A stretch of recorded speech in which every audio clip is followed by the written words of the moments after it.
சாதிவாரி கணக்கெடுப்பு நடத்த வலியுறுத்தி டிசம்பர் 17ஆம் தேதி ஆர்ப்பாட்டம் நடத்தப்படும் என அன்புமணி ராமதாஸ் அறிவிப்பை வெளியிட்டிருக்கிறார். அது குறித்த அண்மை செய்தியை நாம் பார்த்து வருகிறோம். விவரங்களை செய்தியாளர் ராஜேஷ் வழங்க நாம் கேட்கலாம். ராஜேஷ், விரிவான விவரங்கள். ஷாம், வணக்கம். சாதிவாரி கணக்கெடுப்பு நடத்த மறுத்து அடாவடி செய்யும் திமுக அரசை கண்டித்து டிசம்பர் 17ஆம் தேதி பாமக ஆர்ப்பாட்டம் என்று அன்புமணி ராமதாஸ் குறிப்பிட்டிருக்கிறார்.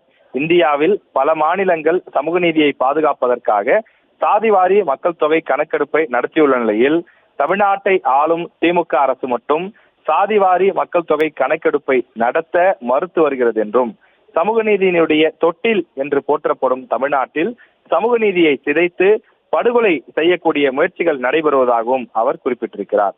இந்தியாவினுடைய பல்வேறு மாநிலங்களில் சாதிவாரி கணக்கெடுப்பு நடத்தப்பட்டிருக்கிறது. ஆனால் தமிழக முதலமைச்சர் மட்டும் மத்திய அரசு தான் அதனை மேற்கொள்ள வேண்டும் என்று குறிப்பிட்டு வருவதாக இந்த அறிக்கையிலே குறிப்பிடப்பட்டிருக்கிறது. தமிழ்நாட்டில் நடைமுறையில் இருக்கக்கூடிய 69% இடஒதுக்கீட்டை பாதுகாக்க வேண்டுமானாலும் இந்த சாதிவாரி கணக்கெடுப்பு மிகவும் அவசியம் என்று அன்புமணி அறிக்கையிலே குறிப்பிட்டிருக்கிறார். சாதிவாரி மக்கள் தொகை கணக்கெடுப்பின் தேவைகளை திமுக அரசு உணரவில்லை என்று தான் தெரிவிப்பதாக குறிப்பிட்டிருக்கிறார். மாறாக தமிழ்நாட்டு மக்களுக்கு சமூக நீதி கிடைத்துவிடக் கூடாது என்பதிலே குறியாக இருக்கிறார்களா என்றும் அவர் கேள்வி எழுப்பியிருக்கின்றார்.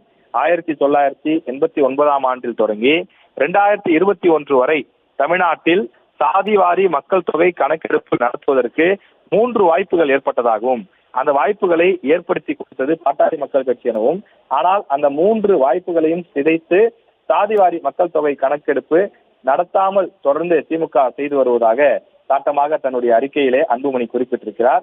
எனவே வரும் 17ஆம் தேதி தொடர் முழக்க போராட்டத்திற்கு சென்னையில் தான் தலைமை தாங்க போவதாக குறிப்பிட்டிருக்கிறார். சமூக நீதியில் அக்கறை கொண்ட சாதிவாரி மக்கள் தொகை கணக்கெடுப்பை வலியுறுத்தக்கூடிய அனைத்து கட்சிகளும் அனைத்து அமைப்புகளும் இதில் பங்கேற்க வேண்டும் என அழைப்பு விடுப்பதாக அன்புமணி குறிப்பிட்டிருக்கிறார்.